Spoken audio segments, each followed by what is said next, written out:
bonsoir à tous, enchantée.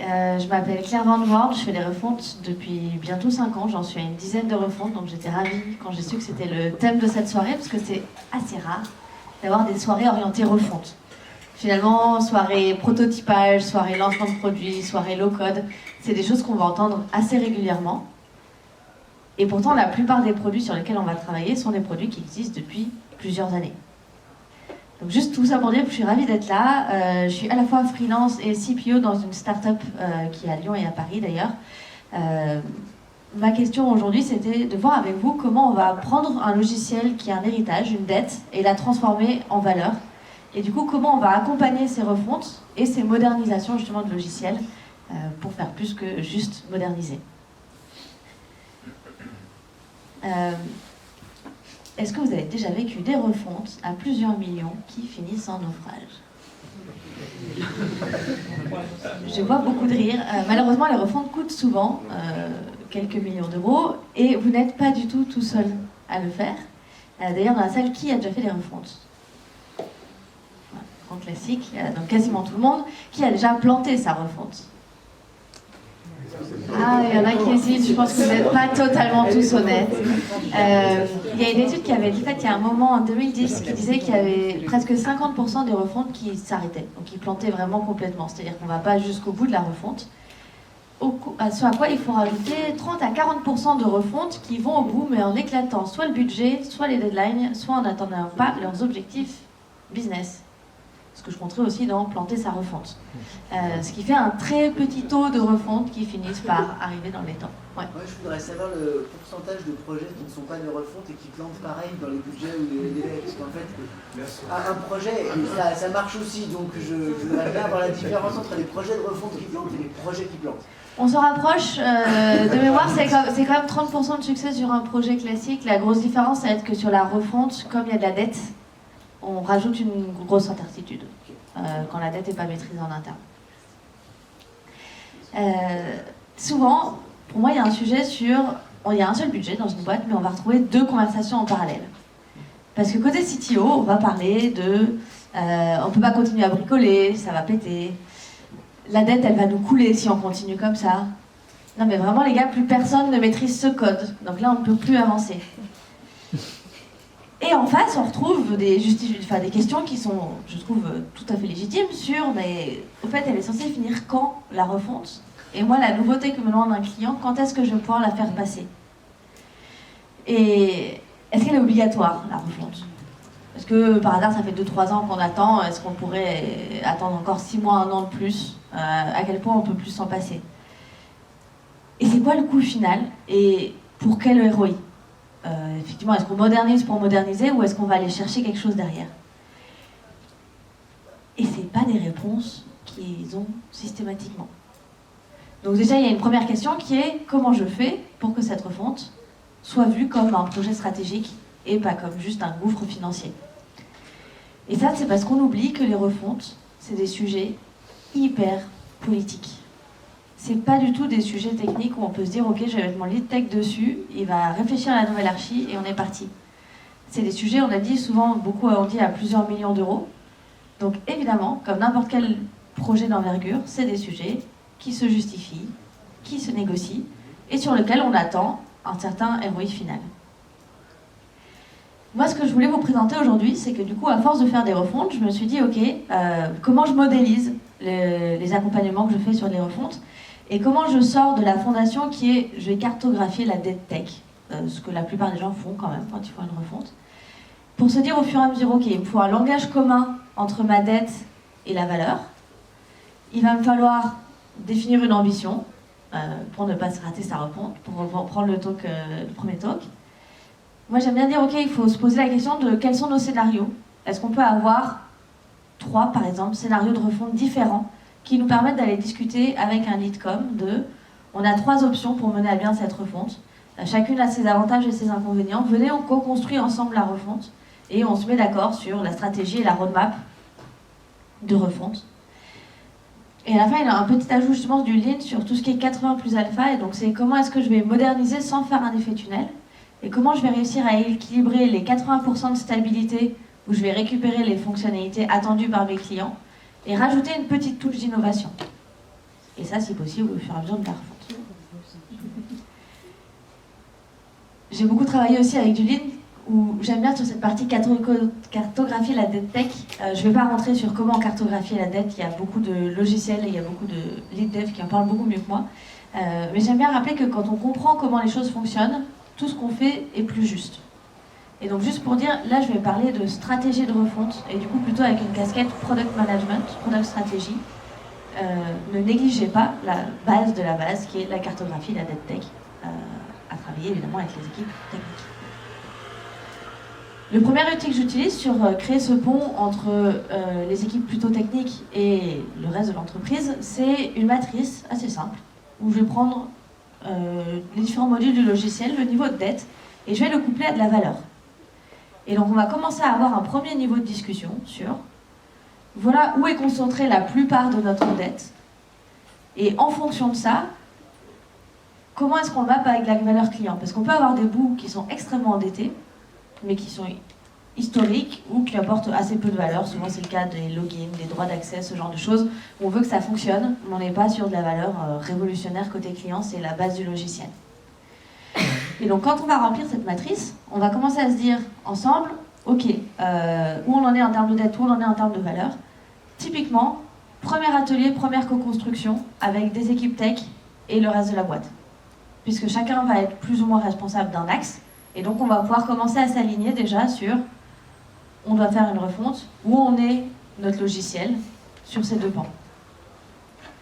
Une fois qu'on a cartographié nos principales fonctionnalités, par exemple, on va commencer par le coin en bas à gauche, c'est-à-dire, j'ai pas trop de dettes, mais ça apporte pas non plus beaucoup de valeur. C'est souvent le cas, par exemple j'ai mis le login parce qu'on va s'appuyer sur une solution tierce, donc on essaye la plupart du temps de ne pas avoir trop de dettes à ce niveau-là. Ça globalement c'est les choses qu'on va essayer de ne pas toucher si c'est possible pendant la refonte. Plus on arrive à définir des choses qu'on ne touche pas, plus on a de temps pour innover, pour faire d'autres choses. Donc évidemment ça vaut la peine de se poser la question de qu'est-ce qu'on ne touche pas, et de commencer à se mettre d'accord là-dessus. Ensuite, vient une des étapes les plus compliquées. Et beaucoup trop souvent, je vois cette partie de la matrice totalement vide. C'est parce que c'est tout ce qui a de la dette, qui a très peu de valeur, ou pas assez, et qu'on veut supprimer et retirer du logiciel. Et là, dès qu'on commence à dire, on va enlever des choses, ça fait peur, ça prend beaucoup de temps. On commence à parler plan de décommissionnement, donc on parle d'un projet dans le projet. Et pourtant, pareil, tout le temps qu'on passe là-dessus, c'est du temps qu'on ne va pas passer sur les tâches qui sont sur de la forte valeur ajoutée. Et malheureusement, quand c'est pas traité au début et qu'on se dit pas dès le début, ok, ces choses-là, on a envie de les mettre de côté, ce qui se passe, c'est que ça se fait naturellement à la fin de la refonte. Parce qu'on va commencer par prendre les trucs qui ont de la valeur, puis le reste, on va laisser végéter. On se retrouve en fin de refonte avec plein de fonctionnalités. On n'a pas envie de mettre de budget pour le migrer. Et pourtant, on n'a pas du tout réfléchi jusque-là à qu'est-ce qu'on va faire de nos clients qui l'utilisent. Et donc, ces deux pans, pour moi, sont à aborder dès le début de la refonte, pour que dès le début, on puisse se dire, ok, il y a des choses qu'on va vouloir décommissionner. Pour embarquer nos clients, souvent, on va venir équilibrer, je décommissionne au moment où j'apporte autre chose. Pour leur dire, voilà vers où je vais, je vous offre ça, en revanche, passez sur cette version, vous faites perdre cette fonctionnalité. Et donc, j'ai un talk complet sur comment est-ce qu'on met fin à une fonctionnalité, mais hyper important, et c'est pour ça que je prends le temps de bien insister sur ce point, de se poser la question au début de ce que vous n'allez pas refaire. Et après, on peut passer aux parties un peu plus chouettes, puisque c'est ce qu'on va refaire, et les choses sur lesquelles on va rajouter des couches d'innovation, et notamment tout ce qui a beaucoup de dettes, beaucoup de valeur. Et pour moi, ça, c'est le début de la refonte. C'est pas les quick wins, on va se dire on va prendre un petit truc pour avancer, parce que dès le début de la refonte, on veut pouvoir dire regardez ce qu'on a mis en place, en faisant une refonte, on arrive à apporter énormément de valeur client.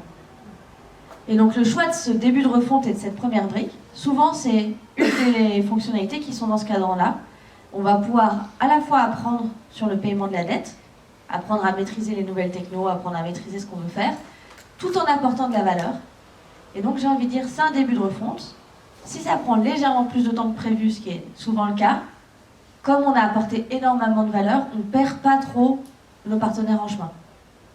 Et donc ça nous permet de lancer la refonte avec une grosse brique, Je ne dis pas que tout ce qui est là, on va tout refaire en non-ISO fonctionnel, mais en tout cas, c'est dans ce coin-là qu'on va commencer à s'intéresser à l'innovation. Et moi, j'ai une approche assez spécifique sur tout ce qui est quick win. Donc le coin en haut à gauche, c'est que pour moi, c'est un peu les cartes joker. C'est le moment où, au bout de quelques mois de refonte, on sent que tout le monde s'épuise. Les fameuses questions de « on en est où ? Ma nouveauté, elle arrive quand ?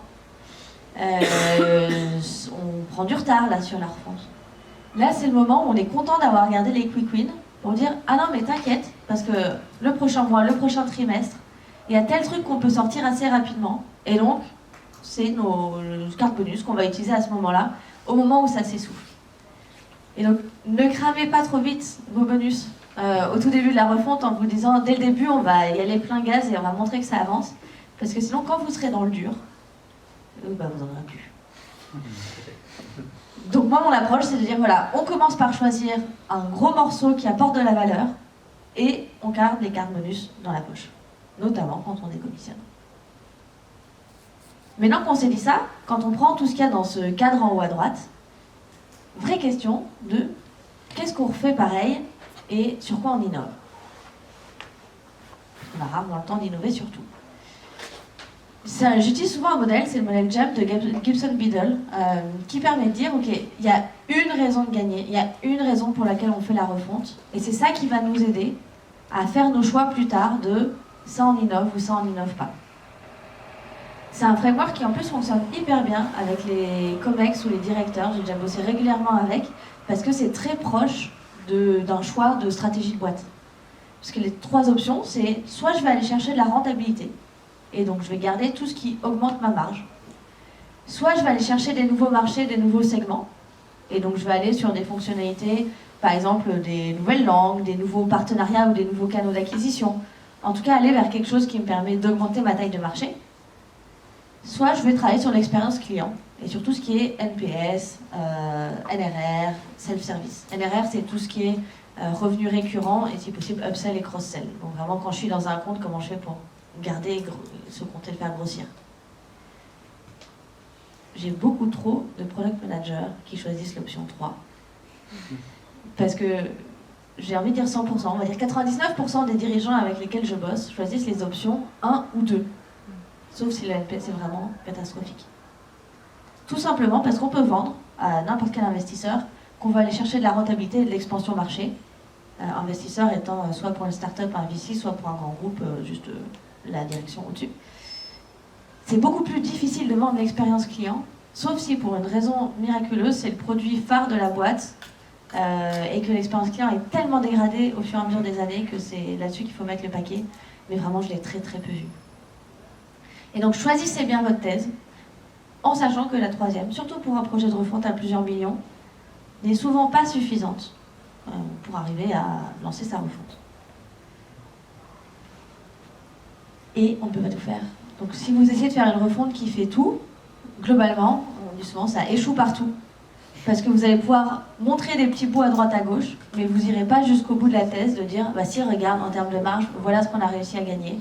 Parce qu'il y aura des petits bouts par-ci, des petits bouts par-là, mais pas de message clair et distinct sur voilà où on va avec la refonte. Et si je vous donne un exemple de qu'est-ce que ça veut dire choisir entre les scénarios, et c'est quoi le type de métrique qu'on va venir aller chercher.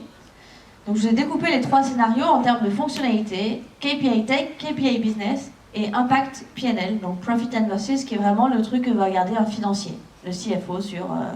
à la fin de l'année, est-ce que ma refonte elle est rentable ou pas? Si je suis sur mon scénario de rentabilité, souvent on va travailler sur des fonctionnalités du style de l'onboarding automatisé, du reporting en self-service, en tout cas comment je fais à chaque fois pour enlever l'humain de l'équation. J'ai presque envie de dire de l'IA, mais c'est le jeu du moment. Les KPI Tech, ça va être des choses, par exemple, réduire le temps de setup ou réduire les coûts infra. Dès que je vais pouvoir discuter un cran au-dessus, je vais devoir parler, par exemple, d'un taux de conversion de mes leads entrants. En disant, bah, comme on est plus efficace, je peux avoir beaucoup plus de leads, je peux plus m'en occuper. Donc, on a une meilleure satisfaction, on a une meilleure conversion.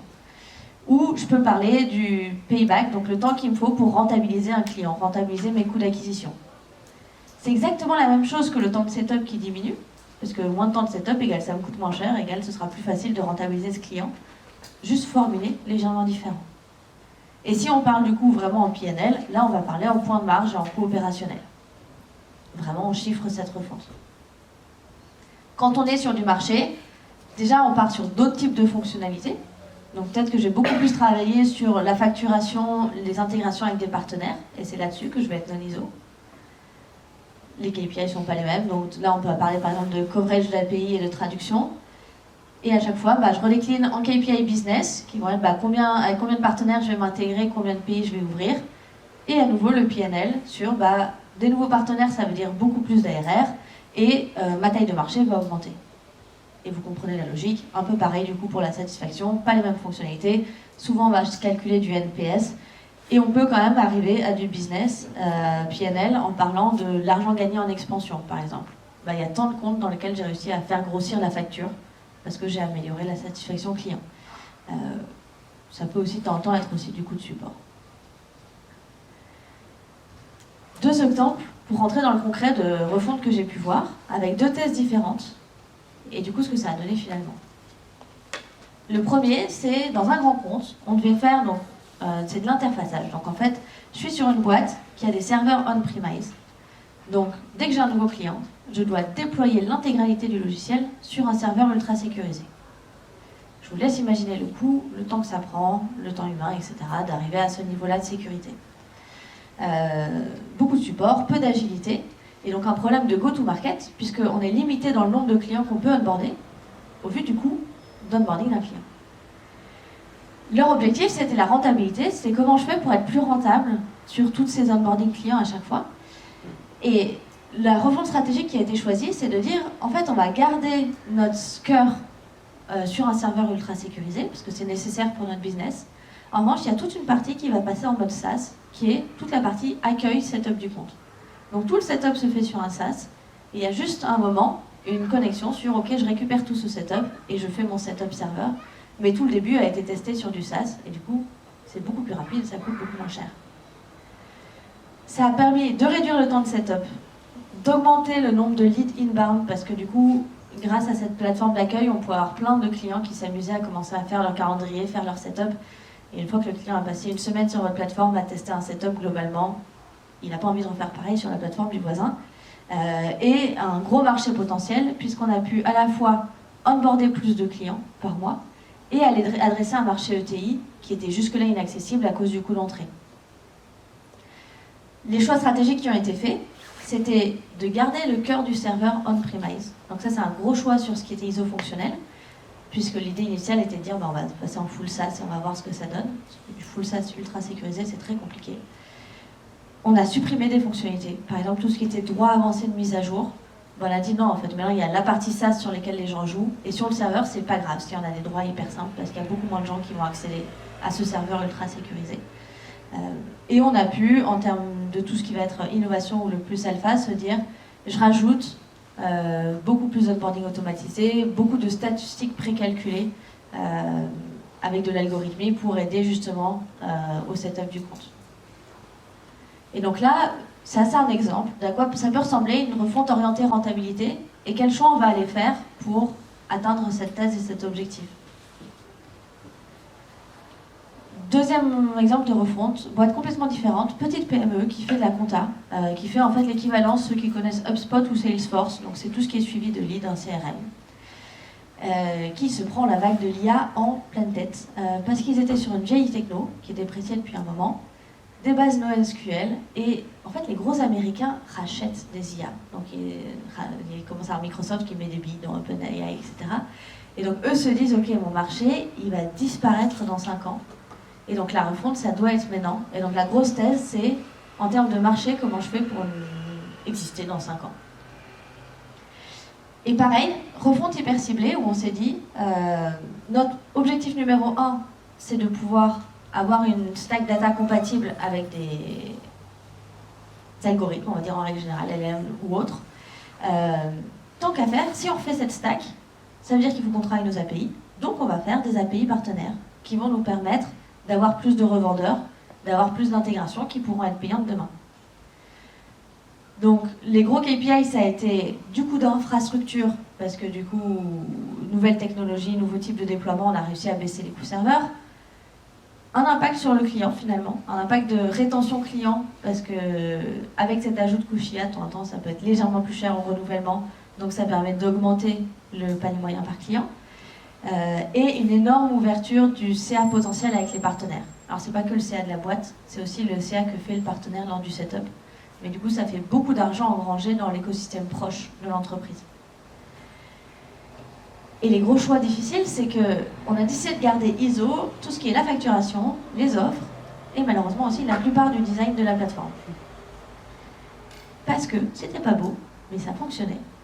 Et côté client, c'était beaucoup plus la notion de « je veux pas être en retard sur l'IA » et sur cette intégration-là qui primait par rapport à l'interface n'est pas hyper moderne. On a complètement supprimé des pans entiers. Par exemple, il y a un gros choix fort qui a été de dire « je vais supprimer tout le reporting personnalisé ». Parce que si la personne veut répondre à une question très spécifique, eh ben, elle demandera à un bot IA. On pourra en débriefer après, ça a posé plein de problèmes. Mais c'était un choix assez fort dès le début de dire voilà, tout ce qui est custom report, c'est beaucoup trop lourd, pas assez de clients, donc on va faire ce pari. Tout ce qui est gestion RH, tout ce qui est gestion de projet, donc tout ce qui est module annexe. Et du coup, en termes d'innovation, la base c'était de dire, quand j'écris un mail à un prospect, je suis assistée par l'IA, parce que ça aujourd'hui à peu près tout le monde le fait, et en plus c'est assez facile. Et un pari du coup sur un petit bot qui arrivait à répondre à des statistiques basiques sur, tiens tel client combien il me coûte, est-ce que tu peux me rappeler mes tâches du jour, ce genre de choses.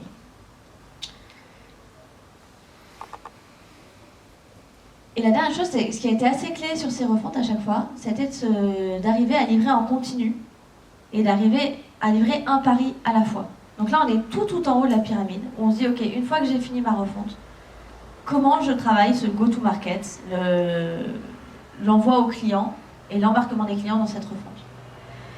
Et donc, c'est là que je vous disais, j'utilise du coup cette règle du 80 plus alpha de, ok, chaque incrément, je dois avoir une bonne partie qui est stable, déjà parce que ça va plus vite de faire une partie stable, et en plus parce que c'est rassurant côté client, et une partie innovation, qui est mon pari de cette itération-là. Là, par exemple, on était sur des itérations mensuelles, où on s'est dit, ok, on commence par les core API, et du coup, on va en profiter pour en rendre quelques-unes publiques. Et ça va nous permettre de tester avec des clients et avec des partenaires pour voir ce qu'ils font de ces API si on les rend publics. Ensuite, on a travaillé sur tout ce qui était paiement, ce qui nous a permis de faire des tests de pricing. En disant, ok, tant qu'à refaire le paiement, on va accepter les euros et le dollar, on va voir ce qui se passe. Le dashboard, qui du coup est la seule chose qu'on a redesigné, où on en a profité pour intégrer notre chatbot, sur lequel on travaillait quand même depuis le début, ça s'est pas fait en un mois. Mais c'est à ce moment-là qu'on a décidé de sortir cette carte-là, parce que ça permettait d'équilibrer justement, après 2 mois un peu poussifs, de relancer un peu la refonte, et de se gagner du temps pour faire la fin, qui est la moins rigolote, qui est tout ce qui est, je vais stabiliser ma plateforme, et je vais faire en sorte que la base fonctionne. On a profité, comme on avait fait juste avant le redesign du dashboard, pour introduire tout ce qui est white label, donc comment je fais pour que sur mon dashboard, j'ai le beau logo de ma boîte, aux bonnes couleurs de ma boîte. Typiquement, quick win permis par ce qui a été fait juste avant. Et donc à chaque fois, on arrivait à sortir quelque chose d'hyper chouette côté client, en disant voilà ce qu'on arrive à sortir, tout en travaillant sur nos fondamentaux techniques, sur lesquels c'est toujours un peu plus compliqué de communiquer. Et donc là, vous voyez, ça c'est ma manière à moi de me dire, ok, je pars de la fondation, au fur et à mesure, je vais remonter l'écran, et donc je vais passer de ma fondation, repartir sur alignement dette marché, je choisis mon ambition et je crée du coup mes différents scénarios en fonction de l'objectif de la boîte. Ça permet aussi en COMEX de poser la question quand la stratégie n'est pas toujours hyper claire de, ok, là j'ai 3 options pour ma stratégie de refonte. Aidez-moi à choisir la meilleure stratégie en fonction de vous, vos billes, dans votre environnement. Et à la fin, bien se poser cette question de, une fois que j'ai choisi cette stratégie-là, comment je vais équilibrer ma roadmap de refonte pour équilibrer la stabilité et les petites nouveautés qu'on veut sortir pour faire avancer. Je vous ai remis globalement, donc ne pas oublier surtout l'alignement de l'objectif, les scénarios chiffrés. Plus vous arrivez à être chiffré, plus vous avez de scénarios co-construits, plus vous avez de chances du coup de ne pas faire une refonte en silo. Et travailler tout ce qui est go-to-market, qui est beaucoup trop oublié quand on fait une refonte. Parce que mine de rien, il y a beaucoup de clients, beaucoup de personnes derrière impactées, même les équipes CSM sont très impactées. Donc comment on va travailler ce go-to-market au fur et à mesure. Je vous ai mis un QR code qui est dans le slide après aussi, qui est sur du coup mon site, sur lequel il y a une newsletter sur les refontes et sur lequel, du coup, je renverrai le deck de ce slide, mais je crois qu'il est aussi dans le Miro. Donc en fait, vous l'aurez même dans le Miro. Et je vous remercie.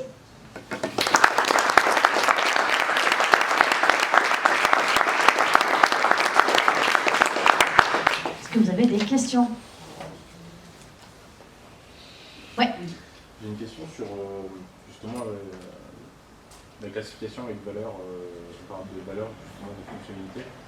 Est-ce qu'il y a une méthode commune pour pouvoir mettre une valeur justement sur... Franchement, au début, j'en ai essayé de se disant, est-ce qu'on va regarder en termes du nombre de remontées clients, est-ce qu'on va regarder en fonction du coût du client, enfin de l'ARR du client qui l'a demandé. Et ma conclusion, c'est que si tu mets les gens dans une salle et que tu leur demandes de le mettre sur une échelle, tu es d'accord sur 80% des fonctionnalités. Parce que si les gens connaissent bien le client, prérequis fondamental, mais si les gens connaissent bien le client, tu as 80% des fonctionnalités où tout le monde est à peu près d'accord sur l'échelle de valeur. Tu peux essayer d'aller rechercher du coup sur les 20% restants des billes qui permettent aux gens de choisir et de se positionner, mais c'est vraiment à la marge. Et donc ma conclusion, c'est que l'empirique fonctionne super bien sur ce genre de choses. Ta première étape, c'est cartographier la dette. Est-ce que tu poses, est-ce que vous accordez sur une définition de dette à un moment donné, ou est-ce que tu as une définition standard que tu réutilises, et ça serait quoi? Oui, alors on utilise deux choses. On va utiliser à la fois, quand il y a des logiciels comme SonarCube ou autres qui vont catégoriser les niveaux de dette, on va l'utiliser pour avoir un premier score de dette. Tout ce qui est dette fonctionnelle, c'est beaucoup plus subjectif. Mais de temps en temps, il va y avoir un UX qui va faire un audit de la plateforme et qui va nous permettre de dire, voilà, en fonction de vos différentes briques, rapidement, moyen, bas, élevé, voilà où on en est en termes de dette. Pour moi, ce qui est presque plus important, c'est d'arriver à se mettre d'accord sur qu'est-ce que c'est de la dette hyper critique. Ça crée des failles de sécurité, par exemple. Je pense qu'on peut tous être d'accord que c'est hyper critique, versus une dette modérée. Ok, il y a beaucoup de dépendances, c'est pas facile à maintenir, versus c'est mal écrit, mais il n'y a pas de bug. Pour l'instant, ça fonctionne. Parce que souvent, quand on en arrive au stade refonte, c'est qu'on a accumulé un petit peu de dette, donc on ne peut pas tout mettre en super critique. Et donc, je vais facilement avoir du coup un mapping de toutes les fonctions, du rouge, jaune, vert, sur rouge, dette hyper critique, vert, on considère que pour l'instant, on vit avec. Et hyper important, le schéma de dépendance, parce que quand on veut faire une refonte, il faut qu'on sache si je touche à telle brique, est-ce que je suis en train de tirer l'intégralité des choses, et donc c'est super compliqué de commencer par ça. Donc là, effectivement, j'ai pas fait toute la partie tech en amont, mais il y a quand même ce sujet, pour l'ordonnancement en tout cas, de par quoi je commence et dans quel ordre je tire les sujets. Reste un sujet de si on peut ne pas commencer par le truc qui est en plein milieu, c'est quand même un peu mieux. Même s'il a beaucoup de dettes et beaucoup de valeurs. Ouais. J'ai beaucoup aimé toute la partie justement sur comment est-ce qu'on oriente. Est-ce qu'on oriente par le bénéfice, par le marché ou par l'expérience utilisateur. Et du coup, j'ai l'impression qu'il y a pas mal de nos projets aussi qui sont des projets middleware internes, qui sont business pour business, enfin IT pour IT ou business pour business. Et j'ai l'impression que souvent ceux-là, ils plantent parce que on ne sait pas mesurer tout ça. C'est un outil qui est utilisé par le conseiller pour saisir des trucs. C'est un truc interne. On va refondre parce qu'en fait, on est sur Angular 14 et qu'il faut bien changer, ou on veut changer de base de données parce qu'Oracle ça coûte trop cher. Mais du coup, en fait, on a du mal à trouver du sens à ce qu'on fait quand on n'a pas de client. Enfin, j'ai l'impression que ça tourne quand même beaucoup autour du client, du monétaire, entre guillemets, qu'on peut difficilement avoir finalement sur un outil interne. Alors en fait, tu peux l'avoir. Par exemple, je travaillais chez BPI sur comment est-ce qu'on va travailler justement sur un outil utilisé par les chargés de compte qui doivent ranker les fichiers de crédit. Donc c'est pas super sympa. Mais en fait, dès que tu commences à dire ok, cette tâche, si je regarde la personne qui le fait actuellement, ça lui prend tant de temps. Tant de temps fois tant de comptes, ça veut dire quand j'ai un équivalent en 1 ou 2 ETP. Et ces 1 ou 2 ETP, ils pourraient faire d'autres choses, genre de l'accompagnement client, plutôt que d'aller remplir ces fichiers. Donc dès que tu as du temps passé, c'est quasiment le plus simple à convertir de temps passé à du monétaire. Je ne sais pas si tu as des choses qui ne sont pas du temps passé, mais souvent en interne, tu finis par faire gagner du temps. Et du coup, tu peux, et c'est approximatif, juste se dire, j'ai regardé la tâche, elle prend tant de temps, j'ai telle idée, c'est grave. plus rapide de telle manière. Les trucs classiques, c'est tout ce qui est pré-remplissage d'informations. Surtout maintenant avec de l'IA qui sait lire des fichiers, tu peux de plus en plus facilement faciliter ce genre de tâches. Ou les notifications, ou le tiens, il faut que j'envoie à telle personne et que je le relance dans 7 jours, tout ce genre de trucs.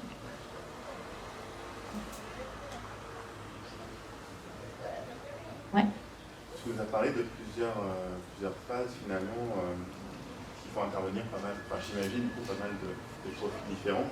On a parlé tout à l'heure de classification de niveau de dette par exemple, on a parlé de fameux atelier de mettre sur une échelle les différents niveaux de liquidité pour le coup, de rapport valeur-dette.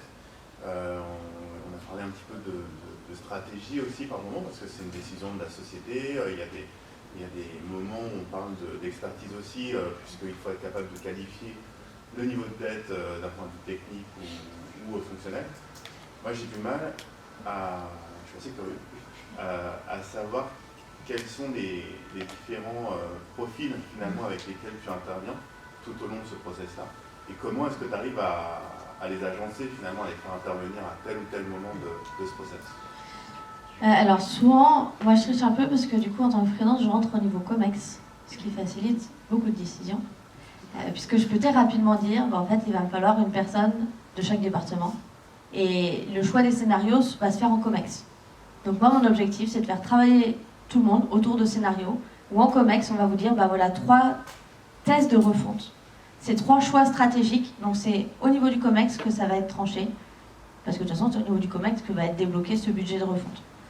Donc j'ai quand même une facilité liée au positionnement auquel j'arrive. Souvent, la bonne manière de faire quand tu as du mal à faire remonter un cran, c'est de poser une question où la personne en face est obligée d'aller demander le cran au-dessus pour répondre. Donc quand je dis par exemple, c'est quoi notre objectif entre de la rentabilité et l'autre, souvent ça t'aide à remonter 2-3 crans. Et donc ça, sinon, c'est la partie un peu triche, c'est de dire, ok, en fait, j'ai besoin des réponses à ces questions pour avancer. Comment on peut faire ? Ou ok, on fait une cartographie d'aide-valeur. Au début, je vais mettre n'importe qui veut bien nous aider côté CSM ou Sales. En revanche, on parle d'une refonte à X millions, je veux juste que le manager valide cette classification. Et comme ça, au fur et à mesure, on arrive à mettre de plus en plus de personnes dans la boucle. Et une fois qu'on a réussi à montrer qu'on ne bosse pas sur un projet hyper technique, mais que c'est un sujet super stratégique, ça avance. Une manière en ligne que tu fais aussi, ils appellent ça Nemawashi, où au gros au début, tu vas essayer de te dire, ok, c'est qui la cartographie de gens que je veux impliquer, et qu'est-ce qui va les intéresser dans cette refonte. Et une fois que je sais, ok, telle personne, c'est ça son sujet du moment, et donc si je veux qu'elle rentre dans ma refonte, il faut qu'à un moment, j'arrive à lui parler de ça. Là, ça te permet de faire rentrer beaucoup plus de personnes parce qu'ils disent « Ah ouais, tiens, tel truc qui m'embête depuis un bout de temps. » Mais en fait, la personne, il y a quelqu'un qui bosse sur un sujet là-dessus. Il ne sera pas le mot refonte, mais pas grave, tant mieux. Il faut que je parle à cette personne parce qu'elle va peut-être m'aider à craquer mon sujet. Donc ça, c'est une autre bonne manière, surtout dans les grands groupes, d'arriver à récupérer la visibilité. Ouais. Est-ce que tu as déjà eu le cas d'une refonte voulue par les comités d'entreprise ou les branches et que personne ne voulait vraiment d'un point de vue des utilisateurs ou d'un point de vue de ceux qui travaillaient vraiment dans l'entreprise? Pur design, oui.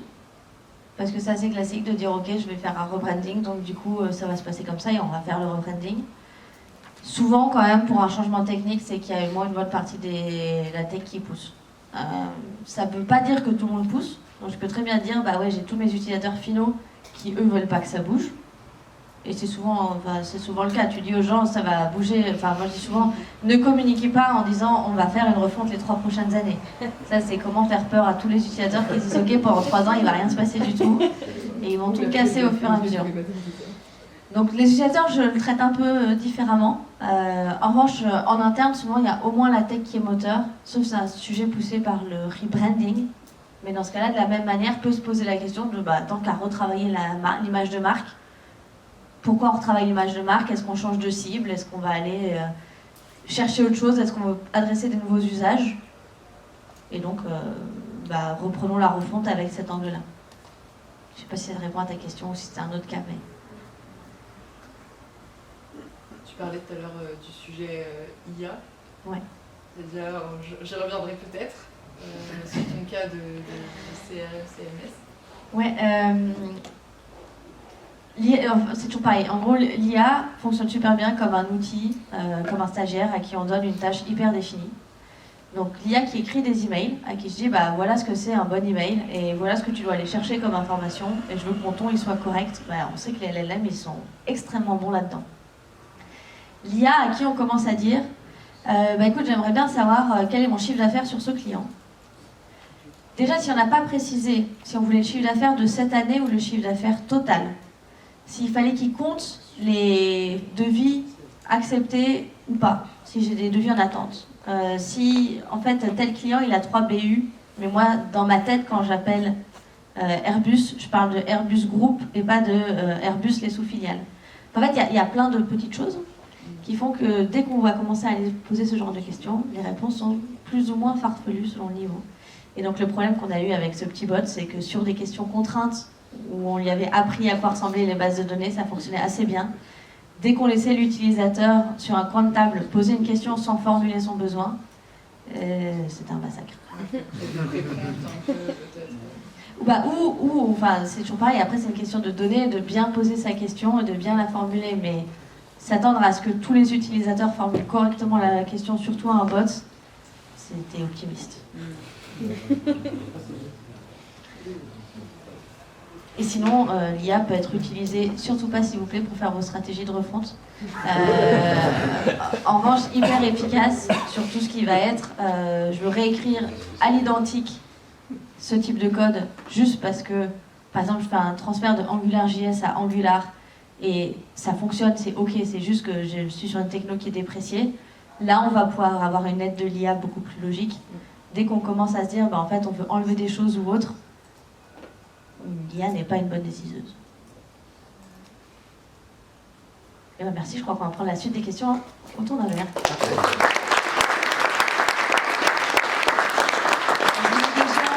Je voulais déjà remercier Lucas, Thibaut et Claire pour leur intervention qui était super intéressante. Je voulais également vous remercier d'être venus pour la première fois ou d'être revenus une seconde fois, une troisième fois ou une quatrième fois. Parce qu'il y a certaines personnes qui sont là depuis 4 ans, donc ça fait vraiment plaisir. Effectivement, le but ensuite, ça va être d'échanger autour d'un verre, de poursuivre les débats. Donc n'hésitez pas à faire connaissance, à vous mélanger, à venir parler aux intervenants aussi, pour leur poser vos questions. Et s'il vous plaît, si vous pouvez prendre 1 minute pour nous laisser un petit feedback, c'est également sur le Miro que vous trouverez les supports de présentation qui ont été présentés ce jour. Vous avez également un post-it à votre place, si vous avez un stylo, un bon vieux stylo. N'hésitez pas à nous laisser un petit mot, on viendra récupérer les post-it à la fin. Et du coup, voilà, ça ressemblera ensuite à ça pour nous, donc c'est top, c'est précieux, c'est ce qui fait qu'on s'améliore d'année en année. Et voilà, c'est fini.